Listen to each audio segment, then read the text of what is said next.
adalah pengertian pendekatan pembelajaran. Pendekatan pembelajaran adalah suatu titik tolak atau sudut pandang mengenai prosedur yang digunakan dalam proses penyampaian atau penyajian suatu bahan pelajaran, serta bagaimana mengelola proses belajar dan perilaku dari para siswa agar para siswa dapat aktif melakukan tugas belajar dan dapat mencapai tujuan pembelajaran.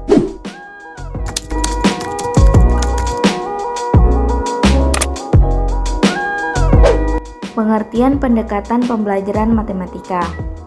Pendekatan pelajaran matematika adalah merupakan suatu proses atau cara yang sengaja dirancang dan ditempuh oleh guru dalam pelaksanaan pembelajaran matematika agar konsep yang disajikan bisa dipahami oleh peserta didik.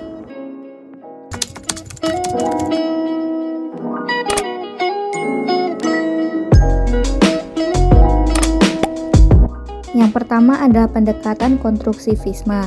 Menurut pendekatan ini, konsep-konsep yang diajarkan akan berkembang apabila mendapatkan pengetahuan dan pengalaman yang baru. Pendekatan ini lebih menekankan pada tingkat kreativitas siswa dalam menyalurkan ide-ide baru yang diperlukan oleh pengembangan diri siswa yang didasarkan pada pengetahuan.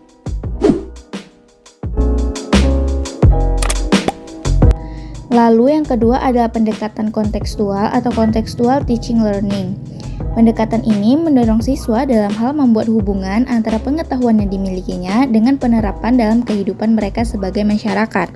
Selain itu, pendekatan ini juga membantu guru mengaitkan antara materi yang diajarkannya dengan situasi siswa. Yang ketiga adalah pendekatan realistik.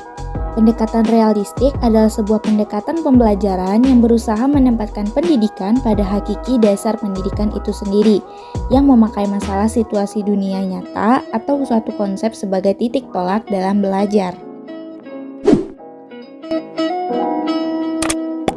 Lalu yang keempat adalah pendekatan induktif dan deduktif. Pendekatan induktif adalah merupakan suatu proses berpikir yang dilakukan dengan cara tertentu untuk menarik kesimpulan. Pendekatan ini memiliki ciri utama dalam pengolahan informasi, yaitu menggunakan data untuk membangun konsep atau untuk memperoleh pengertian.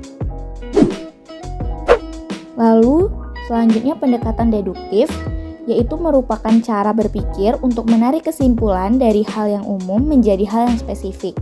Pendekatan ini ditandai dengan pemaparan konsep, definisi, dan istilah-istilah pada bagian awal pembelajaran. Lalu yang kelima adalah pendekatan problem solving. Pendekatan ini merupakan suatu pendekatan pengajaran menghadapkan pada permasalahan peserta didik sebagai suatu konteks bagi siswa untuk belajar tentang cara berpikir kritis dan keterampilan permasalahan, serta untuk memperoleh pengetahuan dan konsep esensial dari materi pembelajaran. Metode problem solving yang dimaksud adalah suatu pembelajaran yang menjadikan masalah kehidupan nyata dan masalah-masalah tersebut dijawab secara rasional dan sistematis. Lalu selanjutnya yang keenam adalah pendekatan open-ended.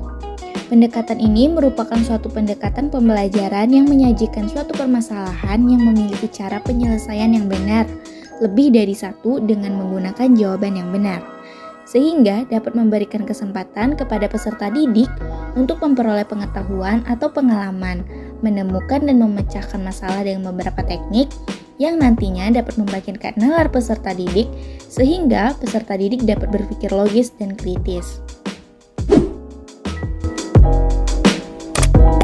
Lalu yang keenam adalah pendekatan proses.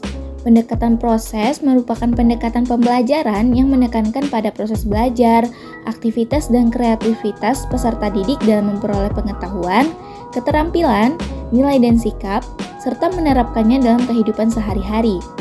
Dalam pengertian tersebut meliputi keterlibatan fisik, mental, dan sosial peserta didik dalam proses pembelajaran untuk mencapai suatu tujuan.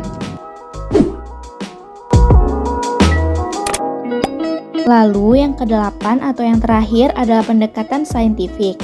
Pendekatan ini adalah pendekatan pembelajaran yang dirancang sedemikian rupa mulai dari proses mengamati, menanya, mengumpulkan data atau informasi, mengasosiasi, dan mengkomunikasikan. sehingga mendorong pengembangan dan perkembangan kompetensi sikap, pengetahuan, dan keterampilan peserta didik menjadi lebih baik, serta memenuhi kaidah ilmiah.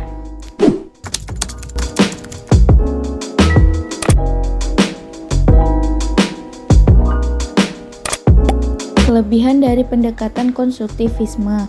Yang pertama adalah memotivasi siswa bahwa belajar adalah tanggung jawab siswa itu sendiri.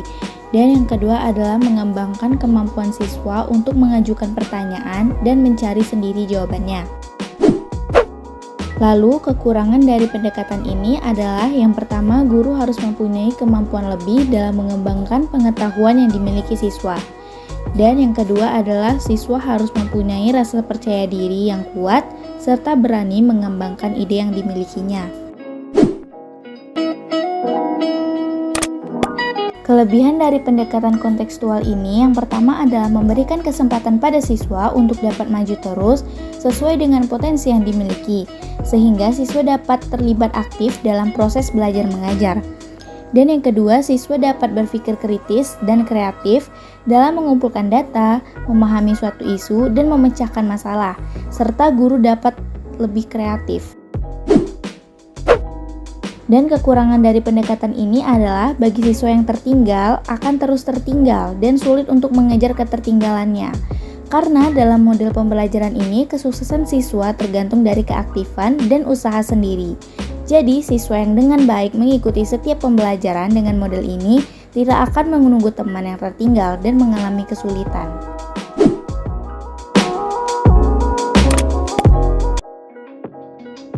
Kelebihan dari pendekatan realistik adalah pembelajaran ini menjadi lebih bermakna, yang dimana artinya adalah siswa dituntut untuk dapat menangkap hubungan antara pengalaman belajar di sekolah dengan kehidupan nyata. Hal ini sangat penting, sebab dengan dapat mengorelasikan materi yang ditemukan dengan kehidupan nyata, bukan saja bagi siswa materi itu akan berfungsi secara fungsional, akan tetapi materi yang dipelajarinya akan tertanam erat dalam memori siswa, sehingga tidak akan mudah dilupakan.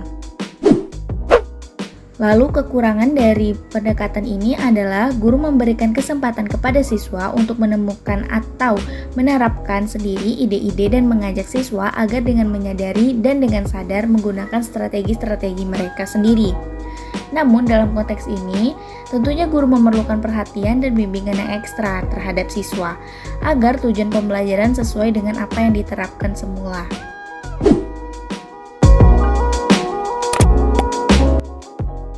Kelebihan dari pendekatan deduktif yang pertama adalah kebenaran suatu konsep sudah bersifat umum, sehingga dapat langsung diaplikasikan dalam masalah-masalah yang konkret. Dan kelebihannya juga tidak memerlukan banyak waktu.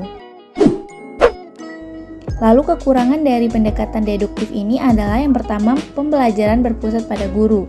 Dan yang kedua, kurang memberikan kesempatan kepada siswa untuk membangun sendiri pengetahuannya. Lalu kelebihan dari pendekatan induktif yang pertama adalah pembelajaran berpusat pada siswa dan dapat meningkatkan semangat serta hasil belajar siswa. Lalu kekurangan dari pendekatan induktif ini yaitu yang pertama, terkadang hanya sebagian siswa yang terlibat aktif dalam pembelajarannya. Dan yang kedua adalah kebenaran suatu konsep atau misalnya sifat atau rumus yang telah diperoleh masih perlu pengujian untuk menjamin berlaku secara umum. Kelebihan dari pendekatan problem solving yaitu menjadi terbuka untuk berbagai pendapat dan mampu membuat pertimbangan untuk memilih atau ketetapan. Lalu kekurangan dari pendekatan ini yaitu metode ini memerlukan waktu yang cukup jika diharapkan suatu hasil keputusan yang tepat. Padahal kita ketahui bahwa jam-jam pelajaran selalu terbatas. Kelebihan dari pendekatan open-ended ini yaitu siswa berpartisipasi lebih aktif dalam pembelajaran dan sering mengekspresikan idenya. Lalu kekurangan dari pendekatan ini yaitu mengemukakan masalah yang langsung dapat dipahami oleh siswa itu sangat sulit, sehingga banyak siswa yang mengalami kesulitan bagaimana merespon permasalahan yang diberikan. Kelebihan dari pendekatan proses yaitu pendahuluan proses bersifat kreatif. Siswa aktif dan dapat meningkatkan keterampilan berpikir dan cara memperoleh pengetahuan. Lalu kekurangan dari pendekatan ini yaitu merumuskan masalah, menyusun hipotesis, merencanakan suatu percobaan untuk memperoleh data yang relevan adalah pekerjaan yang sulit. Tidak semua siswa mampu melaksanakannya, serta memerlukan banyak waktu. Lalu kelebihan dari pendekatan saintifik yaitu pengetahuan yang diperoleh melalui model ini sangat pribadi dan ampuh karena menguatkan pengertian, ingatan, dan transfer pada siswa. Lalu kekurangan dari pendekatan ini yaitu tidak efisien untuk mengajar jumlah siswa yang banyak karena membutuhkan waktu yang lama untuk membantu mereka menemukan teori untuk pemecahan masalah lainnya.